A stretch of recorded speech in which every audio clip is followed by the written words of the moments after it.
Hello नमस्कार. कशा आहात आपण? आपला आजचा दिवस आनंदाचा सुखाचा जावो हीच ईश्वरचरणी प्रार्थना. तर इथे आपण घेतलेले आहेत अंडी. तर अंडी बॉईल करून घेऊया. तर आज आपण पाहणार आहे अंडा वडा कसा केलेला आहे. तर अंडी मी 4 शिजवून घेतलेली आहेत.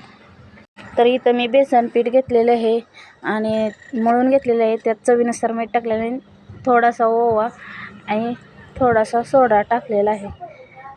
तर इथे मी एका तेलामध्ये गरम मसाला, जरा हळद आणि आलं लसूण पेस्ट अशी छान खरपूस भाजून घ्यायची आहे आणि तुम्हीही एकदा करून पहा. तर ती शिजवून घेतलेली अंडी मी ते मसाला आहे ना त्या अंड्यामध्ये घातलेला आहे आणि त्या बेसनमध्ये हे अंडा असं कालवून घ्यायचं. आणि दुसरीकडे इथे मी तेल गरम करायला ठेवलेलं आहे. बेसन असं चारही बाजूने गोल असं लावून घ्यायचं आणि हळूच तेलामध्ये सोडून घ्यायचं.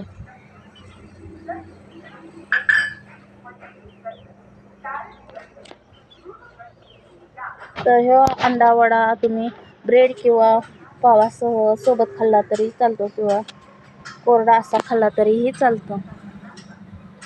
कमीत कमी साहित्यात आणि घरच्या घरी सोप्या पद्धतीने असा बनवून घ्या. अंडा वड्यासोबत चटणी किंवा शेजवान चटणी किंवा सॉस सोबतही खाऊ शकता. तुम्ही मागच्या व्हिडिओलाही चांगलाच प्रतिसाद दिला आणि तसा आत्ताचही प्रतिसाद द्या. जास्तीत जास्त लोकांपर्यंत शेअर करा. हा वडा खालच्या बाजूने लालसर होईपर्यंत भाजून घ्या. तोपर्यंत मी दुसरा सोडलेला आहे, दोन्ही बाजून घेऊया. नक्की प्रयत्न करा आणि कमेंट बॉक्समध्ये सांगा. तुम्हीही करून पहा आणि सांगा कसा झाला ते.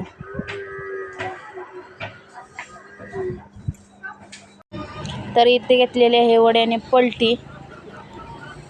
तुम्हीही सावकाशपणे करा, नाहीतर मी सांगते म्हणून खर्चाला व्यवस्थित काळजीपूर्वक करून घ्या.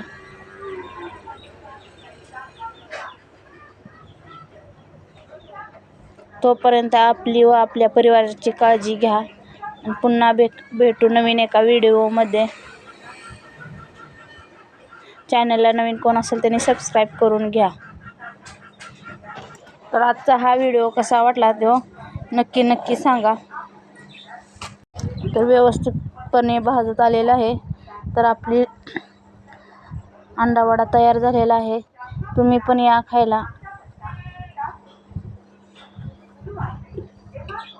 पुन्हा भेटू नवीन एका व्हिडिओमध्ये. तोपर्यंत बाय बाय.